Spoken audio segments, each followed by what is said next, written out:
এই পৃথিবীর কেউর হাতে এক শব্দ দুই শব্দ বলবে হয়তো কেউ, কিন্তু সারাক্ষণ তোমারে নিয়ে পড়ে থাকবে এই সময় কারো নাই, কারো হাতে টাইম নাই। তোমার বাবারও কাম আছে, তোমার মারও ব্যস্ততা আছে, তোমার বড় ভাইয়েরও নিজস্ব কাজ আছে। এই সংসারে প্রত্যেকেরই আলাদা আলাদা ব্যস্ততা আছে। অতএব আমি যদি আমাকে নিয়ে না ভাবি, আমার ঈমান, আমার আমল, আমার আখেরাত, আমার কবর, আমার মিজান, আমার ফুলসেরাত, আমার হাসর আমি যদি না ভাবি, কে ভাববে? কে ভাববে বলেন? এজন্য আমরা প্রত্যেকেই, সময়ের বাস্তবতা হলো এখন আমরা বেশি অতিরিক্ত, সময়টা এখন এমন যে প্রত্যেকেই আলাদা আলাদা। ছেলে জানে না তার ডানে বামে আর কেউ তাকে যে ডাকবে, বাধা দিবে, এমন কেউ নাই, এমন কেউ নেই। মেয়ে তাকে টেনে ধরবে, কেউ নাই। মেয়ে মেয়ের মতো, ছেলে ছেলের মতো, মা মার মতো, বাবা বাবার মতো। যার কারণে আমরা প্রত্যেকে একসাথে পরিবার হয়েও ভিন্ন ভিন্ন। এই কারণে তোমাদের এই হালাত। আজ থেকে 30 বছর আগে, 20 বছর আগে এমন চিত্র বাংলাদেশে ছিল না। এত বেশি সংখ্যক একটি মহল্লায় বেনামাজি আগে এত ছিল না। এত বেশি সংখ্যক আল্লাহর নাফরমান আগে এত ছিল না। একটি গ্রামে একজন মানুষ যদি থাকতো অসৎ, কোন নারী বেহায়া, কোন পুরুষ লম্পট, তো পুরা গ্রাম তাকে ধইরা দেখা গেছে 10 গ্রামের মানুষের সামনে বিচার কইরা প্রকাশ্যে, এরপর অনেকের মাথার চুল কাটটাও গ্রাম ছাড়া করে দিছে, তুই যে বাইর। আজ আজ মহল্লাকে মহল্লা আমরা প্রত্যেকটা পুরুষ বাবা জেনে শুনে, অভিভাবক ছেলেটার হাতে একটা একটা মোবাইল তুলে দিছে। সবাই জানে দিবা নিশি আমার সন্তান অশ্লীল ছবি দেখে, উলঙ্গ ছবি দেখে, রাতভর নর্তকীর ছবি দেখে। আহা, নারী ছবি, অশ্লীল দৃশ্য দেখতে দেখতে এক একটা ছেলের, এক একটা মানুষের আখলাক, চরিত্র, যৌন চাহিদা হয়ে গেছে কুত্তার মতো, কুত্তার মতো, কুত্তার শুয়োরের মতো পাগল হয়ে গেছে। যার কারণে গোটা দেশ অনিরাপদ। 8 বছরের কন্যা ধর্ষিতা, 4 বছরের কন্যা ধর্ষিতা, 8 বছরের মেয়ে, তার দেহ টুকরা টুকরা, দেহ টুকরা টুকরা।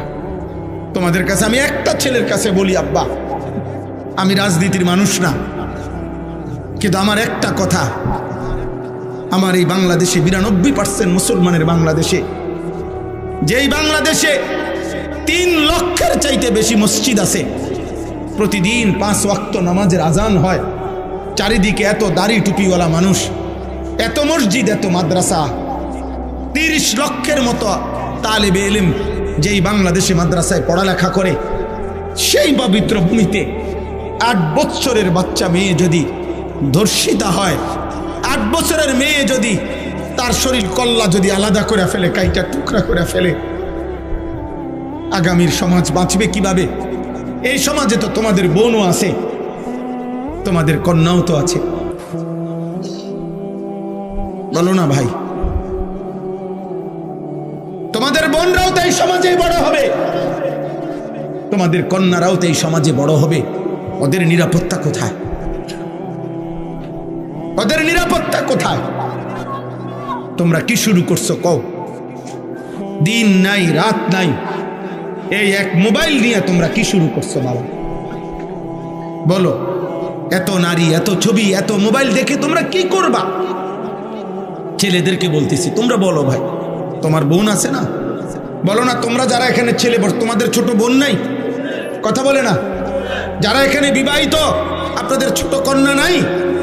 তো ও আগামী দিনে কেমনে নিরাপদে বেড়ে উঠবে? এই চরিত্রহীনদের সমাজে ও বেড়ে উঠবে কিভাবে? আপনি চুল দেখলে বুঝেন না ও কি করছে? আপনি চেহারা দেখলে বুঝেন না ও কি করে? 1 ওয়াক্ত নামাজের সেজদা যার কপালে নাই, তো এই গাদ্দার যে একটা ওয়াক্ত নামাজ পড়ে না, এই নিকৃষ্ট নাফরমান তো আল্লাহকেই কিছু মনে করে না, ওই আপনারই কি মনে করবে?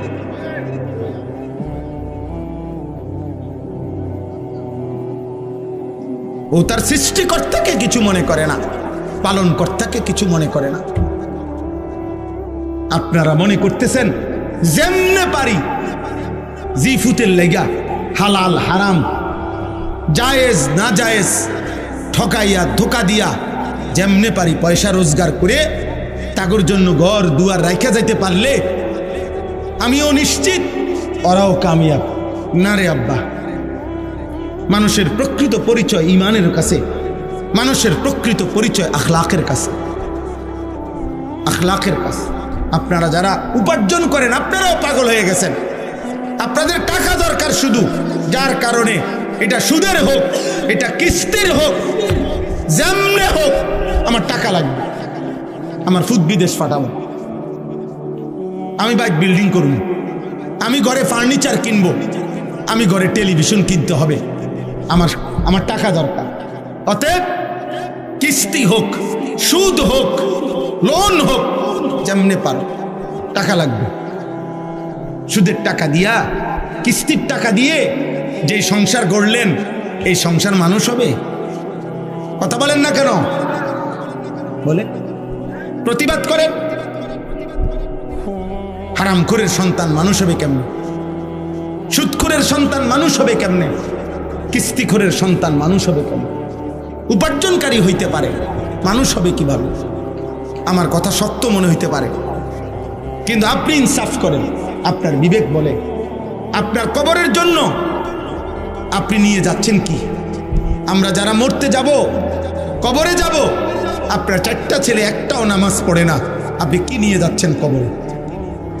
আপনার ছেলের বউ পর্দা করে না, আপনি কি নিয়ে কবরে যাচ্ছেন? আপনার ঘরে প্রতিদিন রঙিন টেলিভিশন চলে, আপনি কি নিয়ে কবরে যাচ্ছেন? আপনি সুদের টাকায়, কিস্তির টাকায়, লোনের টাকায় বিভিন্ন রকমের এনজিও তাদের কাছ থেকে টাকা নিয়ে নিয়ে আপনি আপনার ফ্যামিলি চালাইতেছেন।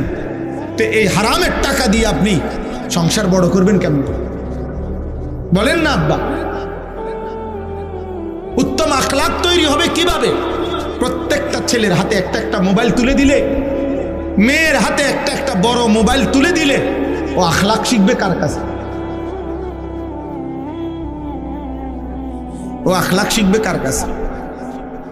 এই জন্য কারো যদি বিবেক থাকে, আমরা বলে গেলাম, মনে রাখবেন ফেরিওয়ালা বলে যায়, কেউ মাল না কিনলেও ফেরিওয়ালা চিল্লানি বন্ধ করে না।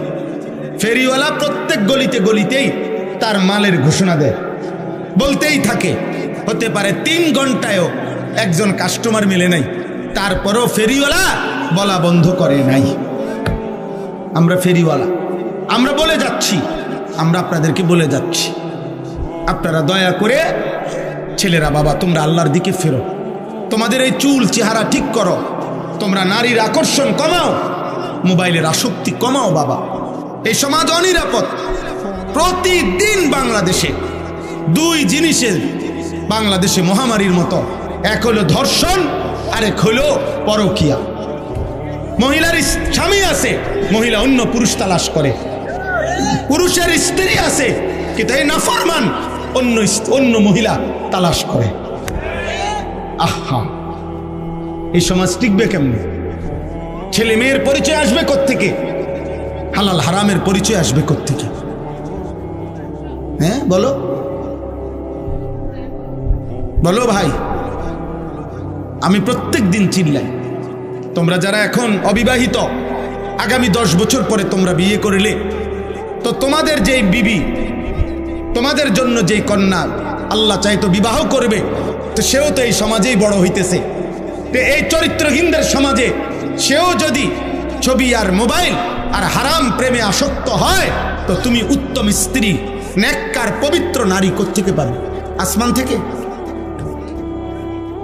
তাহলে আমাদের সবার ভালোর জন্য, আমাদের সবার কল্যাণের জন্যই আমাদের চরিত্রের পবিত্রতা দরকার, আমাদের জন্যই দরকার। আমাদের মোবাইলের নর্তকী আর ঘরের স্ত্রী এক কথা না। মোবাইলের নর্তকী তো দেখে শেষ করলাম, কিন্তু ঘরের বিবি তো সংসার করতে হবে। মোবাইলের নর্তকী যত খারাপ হোক চাইয়া শেষ করলাম, কিন্তু ঘরের স্ত্রী যদি 2 নম্বর হয় তখন না বুঝবা জাহান্নামের আগুন কাকে বলে, তখন না বুঝবা দুনিয়া কত কষ্টের, কত কঠিন। তখন তো দুনিয়ার জীবনটা হয়ে যাবে জাহান্নামের আগুন। এই জন্য সবার কাছে বললাম, আপনারা আপনাদের স্ত্রী, ছেলে মেয়ে, ভাইয়া, তোমরাও ভাই বোন সবাই মিলে আল্লাহর দিকে ফেরো বাবা, আল্লাহর দিকে ফেরো।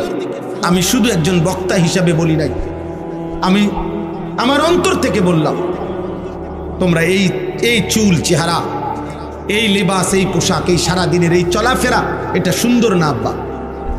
অনেক ছেলে এখানে যে কয়জন বসছ, অধিকাংশ ছেলেই চেহারা দেখে বোঝা যায় বেনামাজ। আহা আব্বা, নামাজ সারা জীবনের কোনো মূল্য নেই। যে কপাল সেজদা দেয় না, যেই সেজদাবিহীন কপাল, হ্যাঁ আমরা বলেন যারাই নামাজ পড়ে না তারা কি আল্লাহর হুকুম নামাজ পড়া, আর যে নামাজ পড়ে না তো সে আল্লাহর হুকুমকে পাত্তা দেয় না, তার মনের ইচ্ছা মতো চলে? কথা বলেন না, সবাই বলেন তো। কোরআনুল কারীমের মধ্যে আছে, এই কোরআনে আছে যে তার মনের ইচ্ছা মতো চলে, আল্লাহর হুকুমের পাত্তা দেয় না, খোদার কসম আল্লাহ তাকে বলছে তার জীবন কুত্তার জীবন, কুত্তার জীবন, কুত্তার জিন্দিগি, কুত্তার জিন্দিগি। ওই জিন্দিগি সেজদা নাই যেই কপালে, ওর জীবন কুত্তার জীবন। কোরআন শরীফের আয়াত এটা। ফামাসালুহু কামাসালিল কালব, আল্লাহ বলছে তার জীবন, তার উদাহরণ কুকুরের মতো, কুকুরের জীবন। বলো ভাই, তাহলে এই পরিচয়ে খুশি? বেনামাজি ভাই বলো, এই পরিচয়ে খুশি তো তুমি? এই পরিচয়ে ভাল লাগছে তো?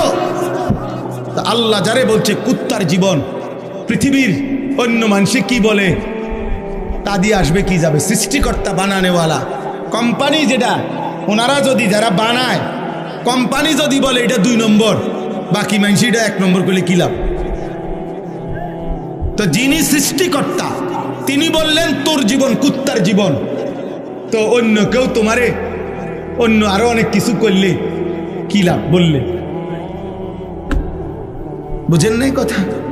আমাদের নবী সাল্লাল্লাহু আলাইহি সাল্লাম ইন্তেকালের পূর্বে শেষ কথা বলেছেন নামাজের কথা, উম্মত নামাজ। হযরত ওমর ইন্তেকালের পূর্বে শেষ কথা বলেছেন নামাজের কথা।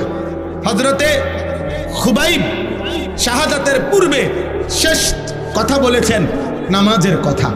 ইমামে হুসাইন শাহাদাতের পূর্বে শেষবারের মতো কারবালার প্রান্তরে সবার সামনে তিনি নামাজের সেজদা দিয়ে বলছিলেন, আমি আল্লাহকে সেজদা করছি, অতএব হে আমার বিরোধীরা, তোদের যার মঞ্চে আমারে হত্যা কর, খুন কর, আর অসুবিধা নাই, আমি সেজদা দিয়ে সারছি, নামাজ আদায় করে ফেলছি। আমি সেজদা দিলে মুমিনের আর কোনো অতৃপ্তি থাকে না, অতৃপ্তি থাকে না। আমরা কিতাবে পড়ছি নামাজের, সালাতের মূল অর্থ হইল আগুনে পুরাইয়া বাঁকা কাঠ সোজা করা। এই জন্য যে ব্যক্তি 5 ওয়াক্ত নামাজ পড়ে সে যেন প্রতিদিন নিজেকে আগুনে পোড়াইয়া সোজা রাখে। এজন্য বুজুর্গানে দিন মুহাদ্দিসিনে কেরাম বলে 5 ওয়াক্ত নামাজে মনে হচ্ছে যে যেন নিজেকে আগুনে পোড়াইয়া সোজা রাখছে, তো দুনিয়াতে যে নিজেরে আগুনে পোড়াইছে নামাজের মাধ্যমে, তো আশা করা যায় আল্লাহ তাআলা তাকে দ্বিতীয়বার জাহান্নামের আগুনে পোড়াবে না। অপেক্ষা করো ছেলেরা, বেনামাজি নাফরমান, অপেক্ষা করো। ভাতে তো খাও, আমরাও ভাত খাই। রাতে হইলে তুমি ঘুমতে যাও, আমরাও ঘুম যাই। আমাদেরও বিবি আছে, আমাদেরও 4টা সন্তান আছে, আমাদেরও বিল্ডিং আছে, আমাদেরও সোফা আছে, আমাদেরও ফ্রিজ আছে, আমাদেরও এসি আছে, আমাদেরও গাড়ি আছে। আমরাও বাজার সদাই চিনি, আমরাও চাল ডাল মাছ ভাত গোশতই খাই।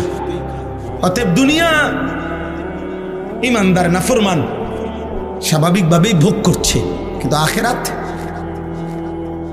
কবর, মৃত্যুর পর, কথা বলেন, কি হবে সেদিন বলেন? এজন্য হারাম উপার্জন বন্ধ করেন, সুদের টাকা বন্ধ করেন, কিস্তির টাকা বন্ধ করেন, অবৈধ উপার্জন বন্ধ করেন। নিজেদের মা বোনদেরকে বুঝান, অভাবে পড়ে গেল আল্লাহর কাছে বলেন, আল্লাহর কাছে বলে চোখের পানি ফেলেন। আমরা সেই নবীর উম্মত যেই নবী আমাদের, যার ঘরের চুলায় কসম আম্মা জান আয়েশা রাদিয়াল্লাহু তাআলা আনহা নবীজির স্ত্রী বলছেন 3 মাসে কোনোদিন 3 মাস টানা নবীজির বিবি বলছেন আমরা 9 জন বিবি নবীর ছিলাম, কারো ঘরে টানা 3 মাসে কোনোদিন চুলায় রান্না করা কোনো খাবার জোটে নাই।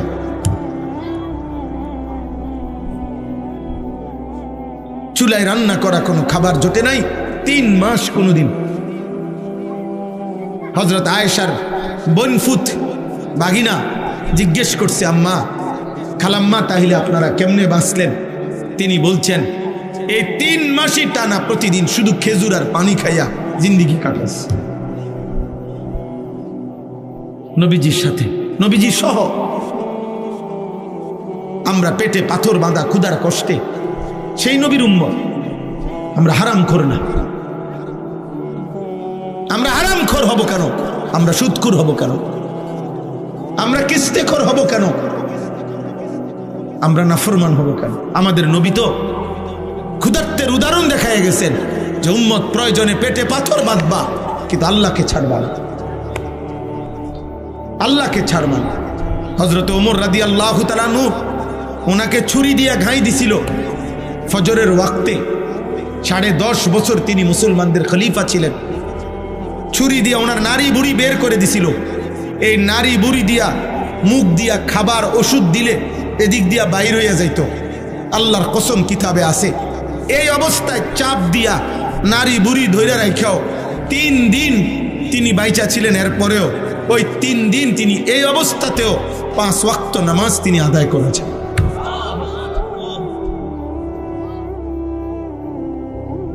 হযরত ওমর রাদিয়াল্লাহু তাআলা আনহু বলতেন, যার নামাজ নাই ইসলামের মধ্যে তার কোনো অংশ নাই। লা হাজ্জা ফিল ইসলাম লিমান লা সালাতা লাহু। যার কপালে সেজদা নাই ইসলামে তার। দোস্ত, ফাজলামি না করে উঠে গেলে ভালো। এই ছেলে, এই বেয়াদব, উঠে গেলে ভালো। বেটা, আব্বা উঠো, অনেকক্ষণ হয়ে গেছে, এতক্ষণ দুষ্টামি ছাড়া থাকে কেমনে? যাও আব্বা, চলে যাও। আরো অনেকেই উঠছে, তুমি উঠে যাও।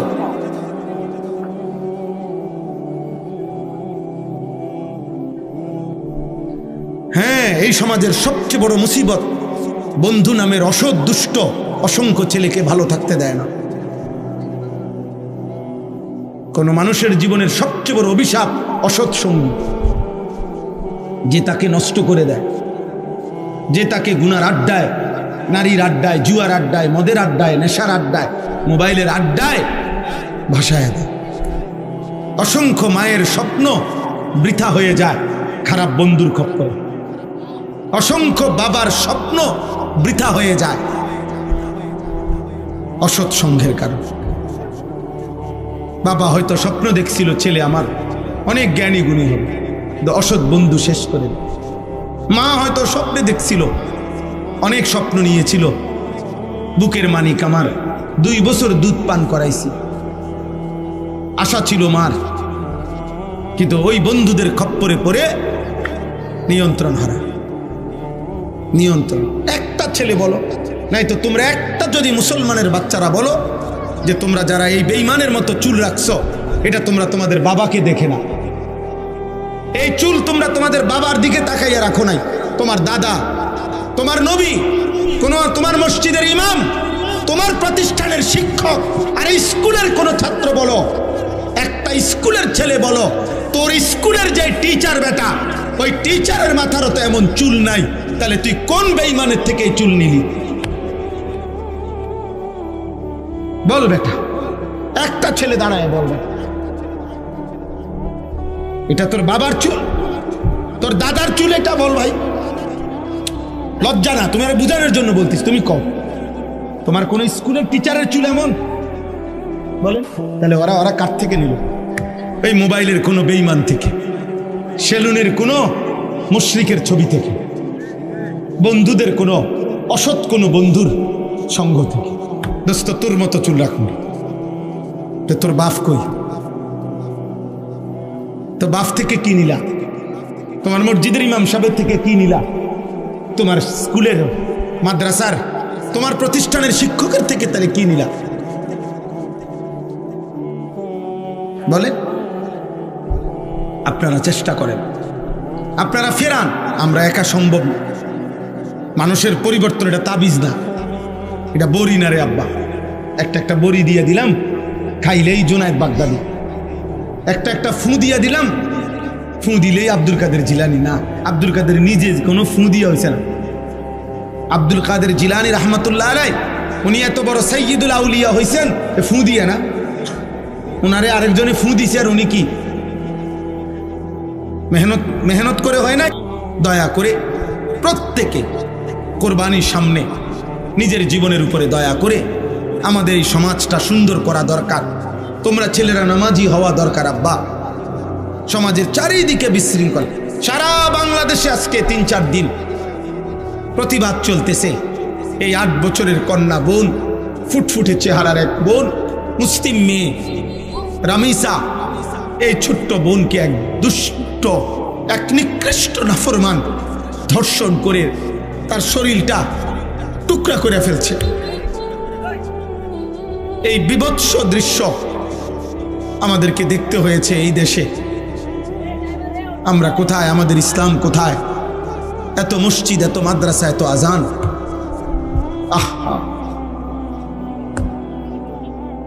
আগামী দিনে আমাদের কারো ঘরে নিরাপদ থাকবে না।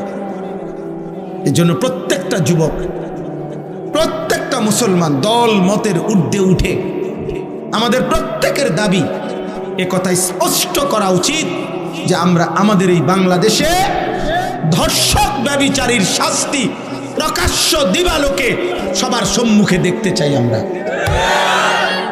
সোজা হিসাব এই প্রতিবাদ তোলো, এই আওয়াজ তোলো। যেটা আওয়ামী লীগ বিএনপি না, এটা জাতীয় পার্টি জামাত ইসলাম না, এটা 18 কোটি মানুষের দাবি, এটা বাংলার প্রতিটা জনগণের দাবি। এটা যদি এখনই নিয়ন্ত্রণ না করে আমার দেশ কোনোভাবেই মায়ের, বোনের, কন্যার ইজ্জতের কোনো নিরাপত্তা থাকবে না।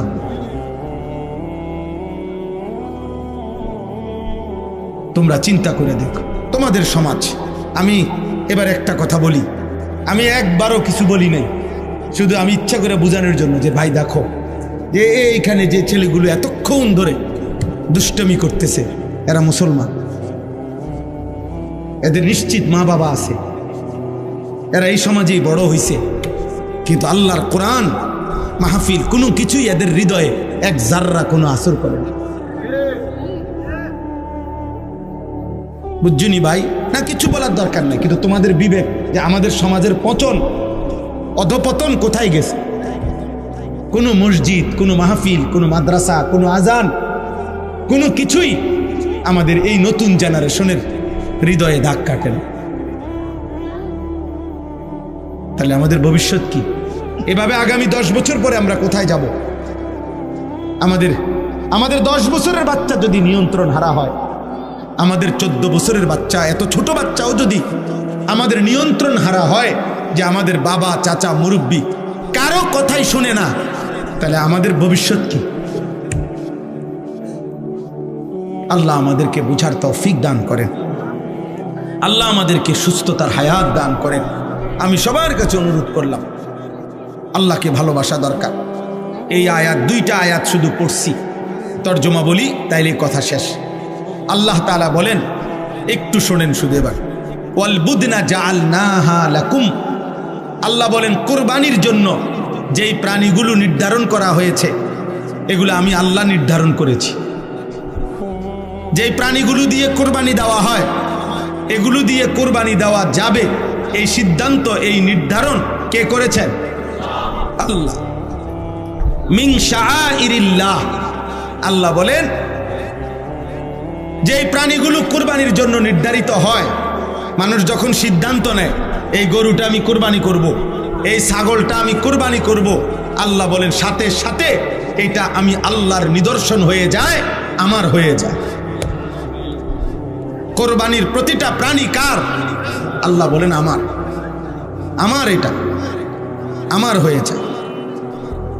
এরপরে আল্লাহ বলেন লাকুম ফিহা খাইর, মনে রেখো বান্দা, কোরবানির মধ্যে তোমাদের জন্য রয়েছে শুধুই কল্যাণ। এখানে এক জাররা লস কিছুই না। খুশি খুশি কোরবানি করো, কোরবানির মধ্যে তোমাদের জন্য কল্যাণই কল্যাণ, কল্যাণই কল্যাণ, কল্যাণই কল্যাণ, মানে লসের কিছু নাই। এটা পুরাটাই লাভের প্রজেক্ট।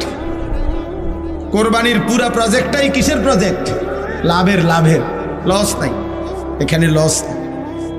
নবীজি সাল্লাল্লাহু আলাইহি সাল্লাম ওনার মেয়ে ফাতেমাকে বলছে, ফাতেমা, কোরবানির প্রাণীর এক ফোঁটা রক্ত মাটিতে পড়তেই আল্লাহ তোমার পেছনের জিন্দেগির সব গুনাহ মাফ করে দেবে।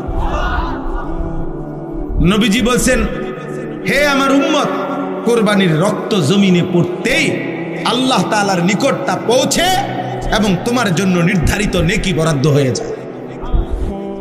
নবীজি বলছেন, কোরবানির প্রাণীর শরীর, গোশত, শিং, চামড়া, এমনকি পায়ের যে খুর, ওইটা সহ পুরাটা কিয়ামতের দিন তোমাদের আমল হিসাবে মিজানের পাল্লায় নেকির জন্য তুলে দেওয়া হবে। সুবহানাল্লাহ। তাহলে লস কোথায়? লস আছে কোনো? আল্লাহ তাআলা নিজে বলছেন লাকুম ফিহা খাইর ফাযকুরুসমাল্লাহি আলাইহা সাওয়াফা। অতএব সারিবদ্ধভাবে একটার পর একটা যখন কোরবানির প্রাণী জবাই হবে, প্রত্যেকবার তোমরা আমি আল্লাহর নাম, আমার জিকির, আমার নাম উচ্চারণ করিও। সুবহানাল্লাহ, মানে বারবার বলো বিসমিল্লাহ, আল্লাহু আকবার, আল্লাহু আকবার। আল্লাহ বলেন, বান্দা, তোমাদের একটার পর একটা প্রাণী জবাই হবে আর আমার নাম বলবা, আমি এতেই খুশি। আমি তোমাদের মুখে আমার নাম শুনব। ফাইদা ওয়াজাবাত জুনুবুহা, অতঃপর কোরবানির কাজ যখন পূর্ণ শেষ হবে, আল্লাহ তাআলা বলেন পুরাটা গোশত আমি এক ফুটাও নেব না। ফাকুলু মিনহা, পুরা গোশতই তোমরা নিজেরাই নাও, তোমরাই খাও।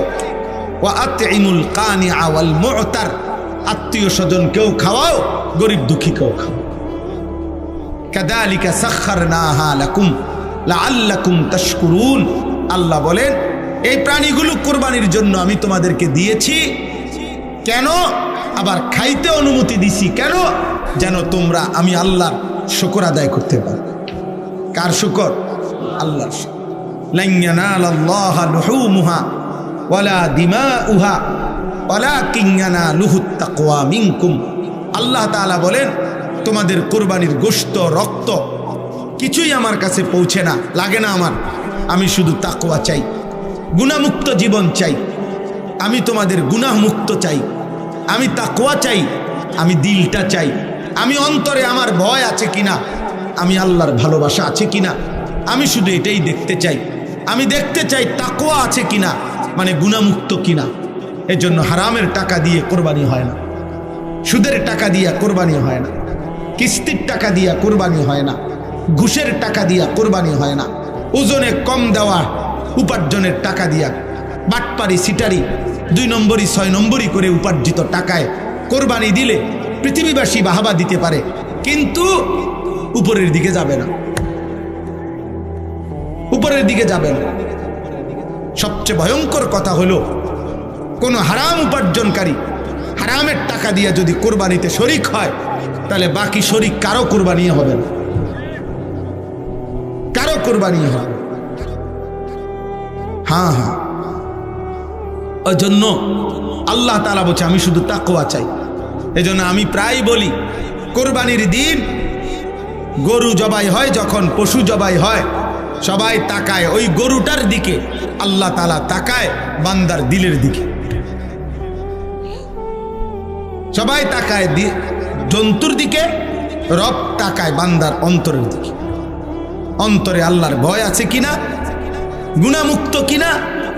নাইলে আল্লাহ বলে তোমার গোস্ত তুমি খাও, আমি নিতাম, কিচ্ছুই নিতাম না, যা কিছুই নেই, গোস্ত তুমি সারা বছরই খাও। এই জন্য দয়া করে আজকে কোরবানির এই সময়টা প্রত্যেকেই মহব্বতের সাথে হালাল রোজগার থেকে কোরবানি করার চেষ্টা করবেন। বলেন ইনশাআল্লাহ, বলেন ইনশাআল্লাহ। আল্লাহ তাআলা আজকের এই মুবারক মাহফিল আল্লাহ কবুল করে নেন। আপনাদের এই ফিকির, আপনাদের এই মেহনত আল্লাহ তাআলা কবুল করে নেন। আপনারা যাদের বিবি, আপনাদের স্ত্রী, কন্যা, ছেলে মেয়েদেরকে আল্লাহর দিকে ফেরাবার চেষ্টা করেন, আব্বা ফিকির করেন, চেষ্টা করেন। আবারও বলছি, আফসোসের বিষয়, আফসোস। আরে পুরুষ বলেন, মহিলা বলেন, কিস্তির টাকা হারাম, কিস্তির টাকা হারাম, সাফ কথা। আপনি রাগ হইলেও কিছু করার না, আপনি মানা করে দিয়েন যে এমন হুজুর আর আইন না, অসুবিধা নাই। আপনি বলে দিয়েন এমন মাহফিল আর করাইও না, অসুবিধা নাই। কিন্তু হারাম হারাম। এখন যে দুপুর, এটা তো আমরা সবাই জানি, ঠিক না? এখন যে দুপুর, এখন যে দুপুর নাকি কি এখন আমাদের সবার কাছে রাত কিনা এখন না, এই ঠিক সুদ কিস্তি সর্বসম্মতিক্রমে হারাম। রাইতেও হারাম, দিনও হারাম, বেড়ত নিলেও হারাম, বেড়িত নিলেও হারাম, অভাবে পড়লেও হারাম, অভাবে না পড়লেও হারাম, বিপদে পড়ে নিলেও হারাম, সুখে থেকে নিলেও হারাম। বলে তো আমি চলবো কিভাবে? এই পৃথিবীর কোটি কোটি মুসলমান এখনো এই হারাম ছাড়া বিপদের মুহূর্ত চলতেছে। ওরা যেমনি, আপনিও। আপনার মালিক হারায় যায় নাই, আপনার আল্লাহ নাউজুবিল্লাহ হারায় নাই। আপনার আল্লাহ আছেন, তাকে চোখের পানি দিয়া, সেজদা দিয়া, রাত গভীরে একাকিতে কাঁদেন আর আল্লাহকে বলেন, আল্লাহ আমারে অভাবে ফেলিয়েন না, আমারে বিপদে ফেলিয়েন না, আপনি আমারে দেন মাওলা। আপনি দিলে বাধা দিবে কে? আপনি না দিলে দেবে কে? নবীজির সাহাবারা অভাবের মুহূর্তে, ঋণের মুহূর্তে নবীজির কাছে দোয়া চাইছেন, নবীজি দোয়া শিখাইছেন, আল্লাহুম্মা ইন্নী আউযু বিকা মিনাল হাম্মি ওয়াল হাযান ওয়া মিনাল আজজি ওয়াল কাসাল ওয়া মিনাল জুবনি ওয়াল বুখল ওয়া মিন গালাবাতিদ দাইনি ওয়া কাহরির রিজাল। নবীজি দোয়া শিখাইছেন, আল্লাহুম্মা কফিনি বিহালালিকা আন হারামিক ওয়া আগনিনি বিফদলিকা আম্মান সিওয়াক। সাহাবী বলছেন, নবীজির এই দোয়া আমি পড়তে থাকলাম, অল্প সময়ের ভিতরে যে আমি অভাবী ছিলাম, পরের বছর আমি নিজেই, আমার সম্পদের বরকত হয়েছে, আমি যাকাত আদায় করলাম, আমি নিজে মানুষকে দিলাম। আল্লাহ তাআলা আমাদের সবাইকে হিম্মত দান করেন। মনে রাখবেন, নবীজি সাল্লাল্লাহু আলাইহি সাল্লাম বলেছেন, কারো কাছে যদি 10টা টাকা থাকে আর তার মধ্য থেকে 1টি টাকা যদি হারামের, খোদার কসম নবী বলছে, যতক্ষণ পর্যন্ত ওইটা তার কাছে থাকবে, তার কোনো ফরজ কিংবা নফল কোনো ইবাদত আল্লাহ কবুল করবেন। অতএব আপনারা আল্লাহর দিকে ফিরেন, আল্লাহকে নিয়ে থাকেন, আল্লাহর ইবাদত করেন, হালালের উপরে চেষ্টা করেন, হিম্মত করেন। আল্লাহ আছেন, আল্লাহ আপনার প্রয়োজন পূরণ করবেন ইনশাআল্লাহ। আল্লাহ আপনাদের সবাইকে তৌফিক দান করেন। আলহামদুলিল্লাহি রাব্বিল আলামিন।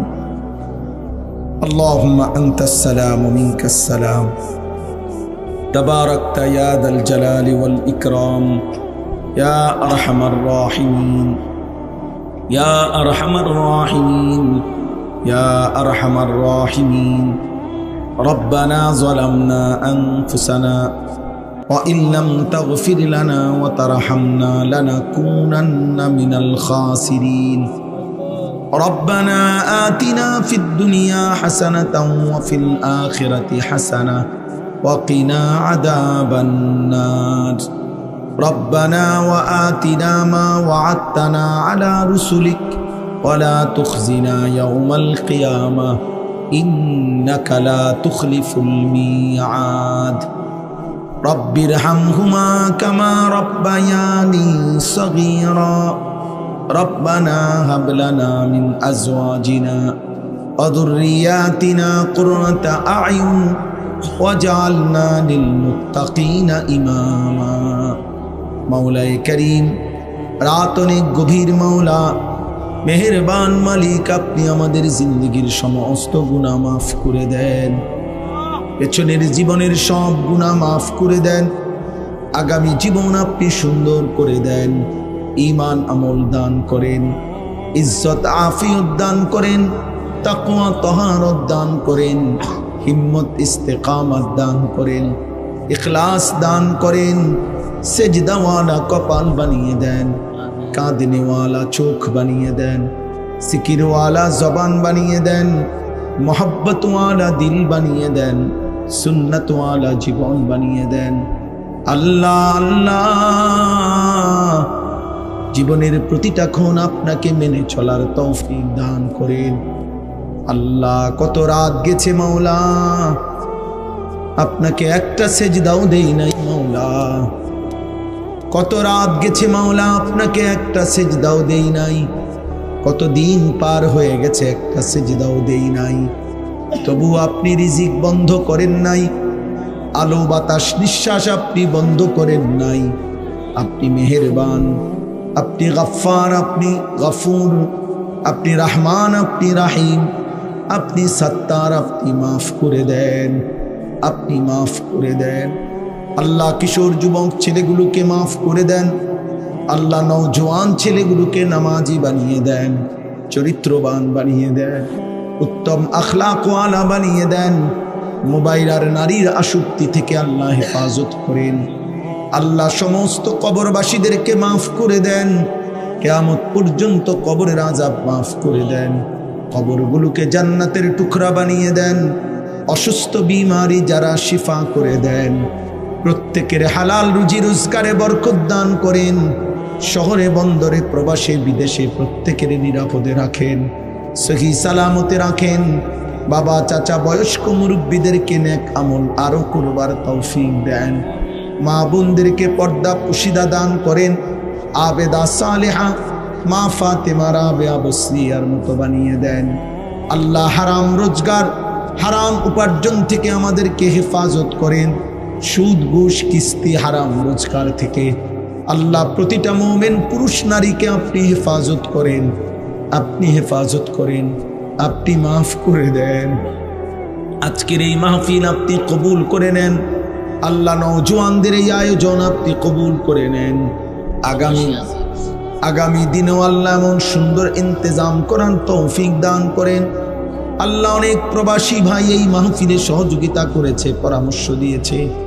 আল্লাহ, বিদেশের জমিনে প্রত্যেকের নিরাপদে রাখেন, সহি সালামতে রাখেন। আল্লাহ, মাহফিল খানা কায়েম দায়েম করে দেন। একটা টাকার সহযোগিতা, এক বিন্দু ভালোবাসাও যে দিয়েছে তাকে উত্তম বিনিময় দান করেন।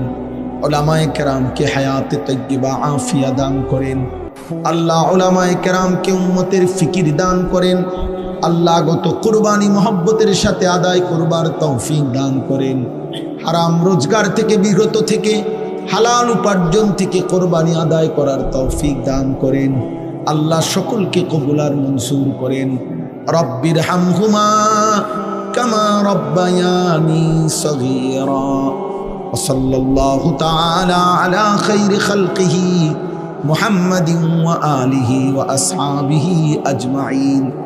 সুবহানা রাব্বিকা রাব্বিল ইজ্জাতি আম্মা ইয়াসিফুন ওয়া সালামুন আলাল মুরসালিন ওয়ালহামদুলিল্লাহি রাব্বিল আলামিন।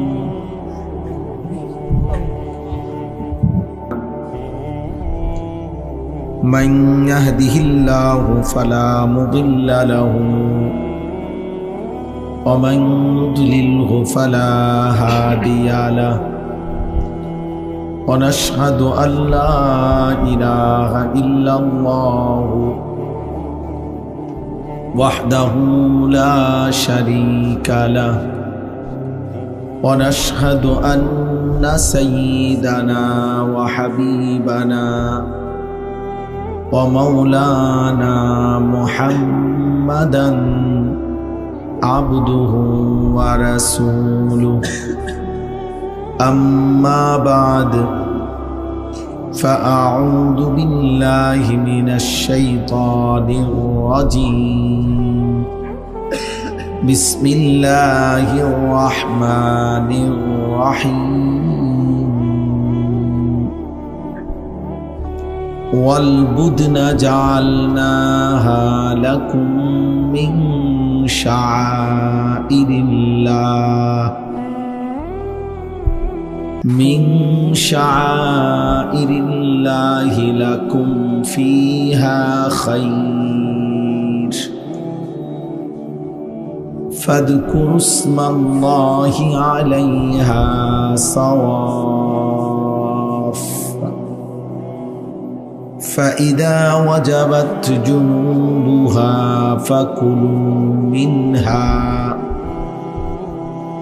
فكلوا منها وأطعموا القانع والمعتر كذلك سخرناها لكم لعلكم تشكرون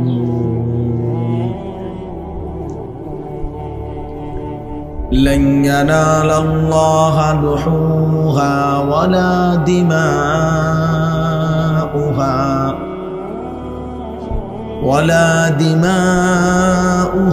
ولكن يناله التقوى منكم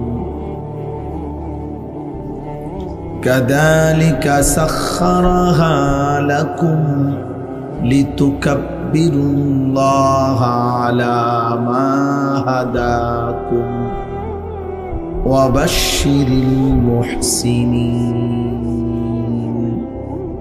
صدق الله مولانا العظيم وقال نبينا صلى الله عليه وسلم من كان له سعة ولم يضحي فلا يقربن مصلانا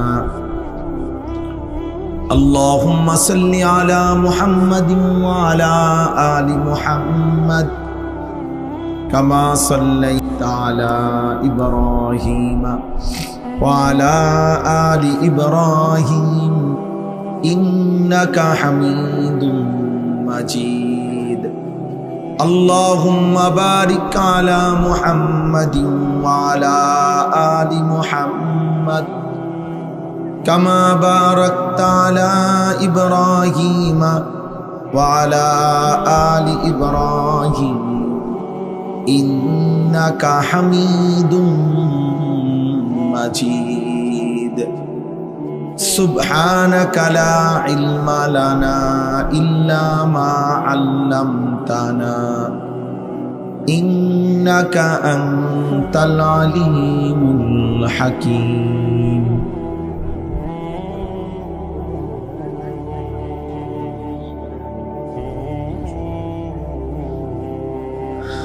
আলহামদুলিল্লাহ আল্লাহ পাক রব্বুল ইজ্জত জুল জালাল ওয়াল ইকরামের ফজল কারাম রব্বুল আলামিনের ইহসান মেহেরবানি দয়া আল্লাহ তাআলা আমাদেরকে আজ 22 মে 2026 রোজ শুক্রবার বিবাড়িয়া জেলা নবীনগর উপজেলাধীন লাফাং মায়ের দোয়া যুব সংগঠনের উদ্যোগে আজকের এই মোতাবারক মাহফিলে আল্লাহ তাআলাই আমাদেরকে আসবার বসবার আল্লাহর জন্যই জমা হওয়ার তৌফিক দান করেছেন আলহামদুলিল্লাহ। নওজোয়ান ভাই তোমরা যারা দাঁড়িয়ে আছো দয়া করে তোমরা সবাই বসো। আমি প্রত্যেককে আদেশ করলাম দয়া করে প্রত্যেকেই বসো। একজনও চোখের সামনে প্যান্ডেলের এই কাছাকাছি জায়গা দাঁড়ায় থাইকো না। আমি আদেশ করলাম যদি কেউ বসতে মোটেই রাজি না হয় সে চলে গেলে ভালো। যদি বসতে একদম কোনো অসুবিধা হয় তাইলে চলে গেলে ভালো হয়।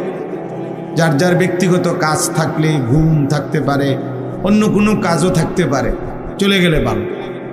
আর নাই তো বসো ভাই, আমি বললাম নাই তো চলে যাও ভাই, আর নাই তো ভিন্ন কোনো জায়গায় যাও ভাই,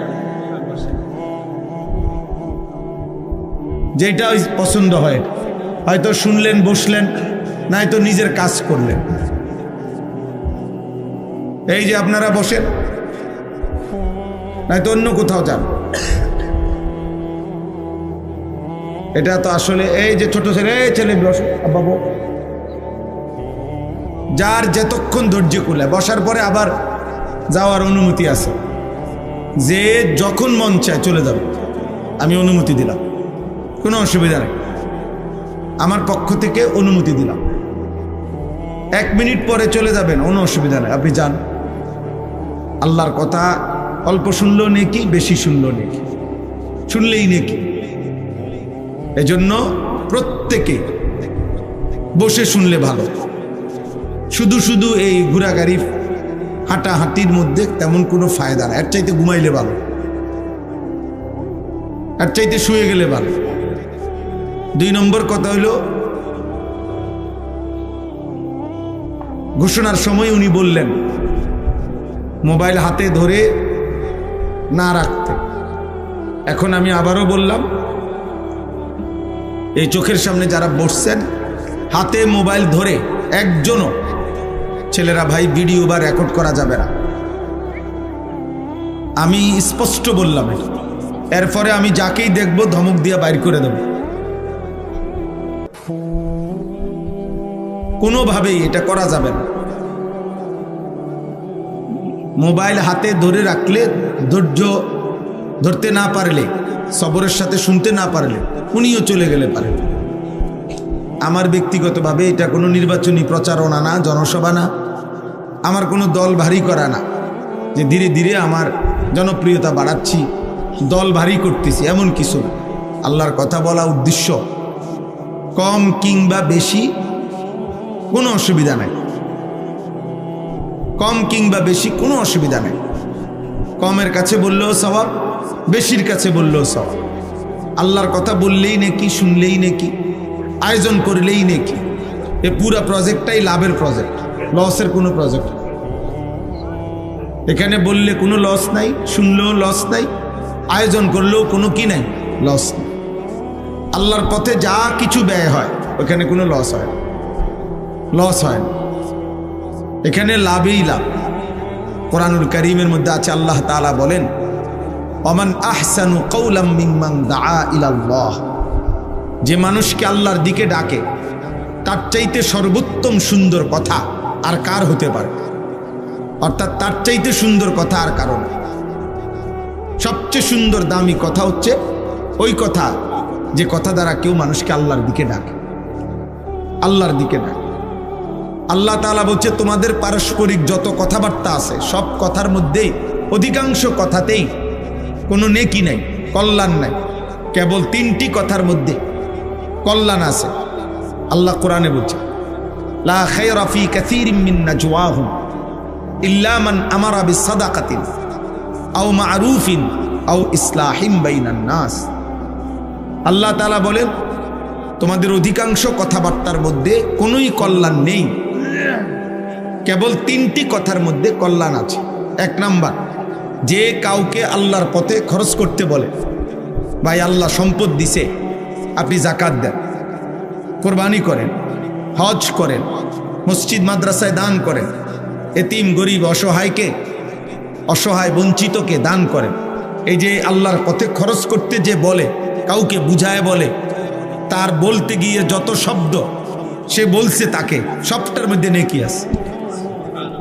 2 নাম্বার, আও মা'রুফিন, আল্লাহ তাআলা বলেন, যে অন্যকে যেই কোনো নেক কাজের কথা বলে, ওযু, নামাজ, সূরা, কেরাত, হজ, কুরবানি, যাকাত। এই ছেলে, এই বেটা বেয়াদব কোথাকার, সাহস কত বড় বেটা তোর, বেটা। নিষেধ করার পরে আবার লাইট জ্বালাই যাবে, মোবাইল ধরে রাখছে। ভাই তোমরা বসবা কিনা? না, বসো আব্বা, কিছুক্ষণ বসো, কিছুক্ষণ বসো বাবা, আবার যাইও না, এখানে বও, কিছুক্ষণ বও, অল্প সময় বসো। কেউ আমরা রাত চুক্তি বসি নাই এখানে। আপনারা যেমন চলে যাবেন, আমরাও চলে যাব। সারাদিন আমরা রোজা রাখছি, কয়েকদিন টানা রোজা রাখছি, আবার গিয়ে সেহরি খাইতে হবে। বাসায়। তাহলে এই জন্য বললাম, কেউই আমরা লম্বা সময়ের জন্য বসি নাই, অল্প সময়ই কথা। তাহলে দ্বিতীয় নাম্বার কথা হলো, যে কাউকে নেক কাজের কথা বলে, মারুফ, যেই কোনো নেক কাজ, প্রতিটা ভালো কাজ, প্রতিটা নেক কাজ, ছোট হোক। নবী সাল্লাল্লাহু আলাইহি ওয়াসাল্লাম বলেছেন, লা তাহকিরান্না মিনাল মারুফি শাইআন, যেই কোনো নেক কাজকে তুমি ছোট মনে করো না, সামান্য হোক, সামান্য। নবীজি সাল্লাল্লাহু আলাইহি সাল্লাম বলেছেন, কাউকে রাস্তা বলে দেওয়া, এটাও নেক কাজ, এটা ছোট মনে করো না, এটা তো অনেক নেকি। কোনো অন্ধকে রাস্তা পার করে দেওয়া, এটাকে ছোট মনে করো না, এটা নেক কাজ। রাস্তা থেকে কষ্টদায়ক জিনিস সরিয়ে দেওয়া, ইমাতাতুল আদা আনিত তরিক, এটা ছোট মনে করো না, এটা ঈমানের অংশ। নবীজি বলছেন, এটা তোমার ঈমানের একটি অংশ, ঈমানের একটি শাখা। এটা এরকম আল্লাহ নবী সাল্লাল্লাহু আলাইহি সাল্লাম বলছে, আরেকজন ভাই, তুমি এক বালতি পানি উঠাইছ, আরেকজন দুর্বল মানুষ আসছে, উনি খালি বালতি নিয়ে, তুমি যদি তোমার নিজের বালতির পানিটা তার বালতিতে দিয়ে দাও, এই জন্য যে উনি দুর্বল মানুষ, আমি তো আরেকটা নিতে পারবো উঠাইয়া। আল্লাহ নবী সাল্লাল্লাহু আলাইহি সাল্লাম বলছে, নিঃসন্দেহে এটা তোমার আমল নামায় সাদাকা, তোমার আমল নামায় নেকি। নবীজি সাল্লাল্লাহু আলাইহি সাল্লাম বলছে, তুমি যদি তোমার একটা ভাইয়ের সাথে হাসি মুখে সাক্ষাৎ করো, কথা বলো, শুধু হাসি দিয়ে হাসি মুখে তাকাইছ, ওয়ালাউ আন তালকা আখাকা বিওয়াজহিন তালকিন, হাসি মুখে তাকাইলা, মোলাকাত করলা, আল্লাহ নবী বলছে এটাও সাদাকা। তাইলে ছোট থেকে ছোট ভালো কাজকে ছোট মনে করতে নাই, এটাও আখিরাতে নেকি। আল্লাহ তাআলা বলেন, এর মধ্যেও খায়ের, কল্যাণ আছে, ছোট্ট কাজ হোক, এক জাররা হোক। 3 নাম্বার হলো আও ইসলাহিম বাইনান নাস, 3 নাম্বার হলো যে মানুষের মাঝে ইসলাহ করে দেয়, সংশোধন করে দেয়, মানুষের বদ আখলাকি, অসৎ আচরণ ঠিক করে দেয়, গুনার আচরণ ঠিক করে দেয়, ঝগড়া বিবাদ মীমাংসা করে দেয় ইত্যাদি। যেই কোনো গুনার আচরণ সংশোধন করে দেয়, এ ভাইয়া এটা ঠিক হচ্ছে না। একজন মুসলমান, মিথ্যা বলার কথা না, তুমি একজন মুসলমান, তুমি প্রতিদিন সুদ খাইতে পারো না, তুমি মুসলমান, তুমি প্রতিনিয়ত ওজনে কম দিতে পারো না, তুমি মুসলমান, এভাবে বেনামাজি জীবন তুমি কাটাইতে পারো না।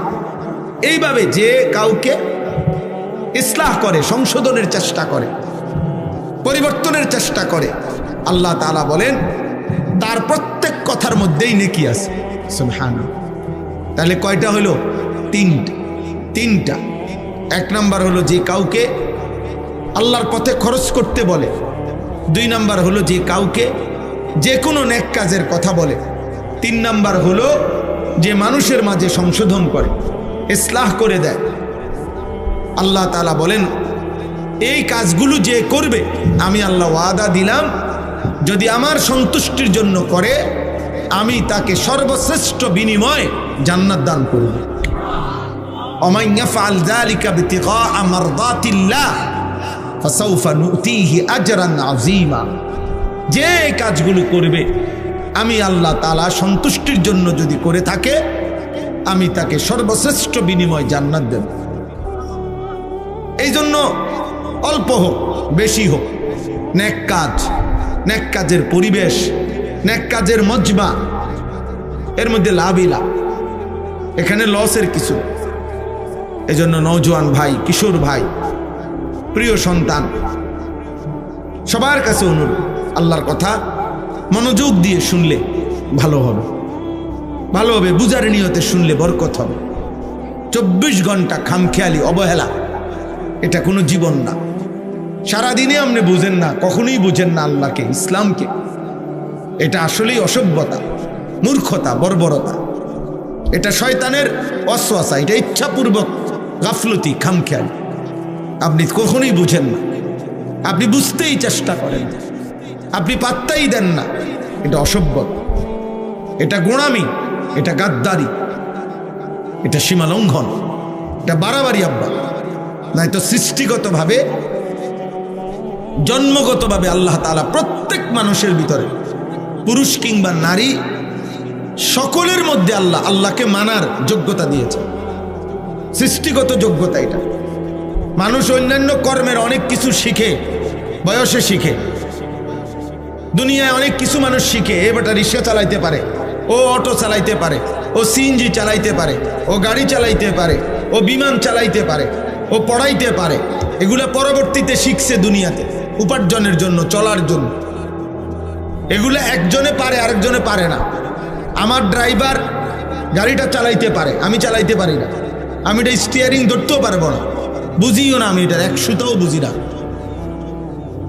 তাইলে আমি তো গাড়িতে চলি আজকে, না হয়তো 15 বছর হবে।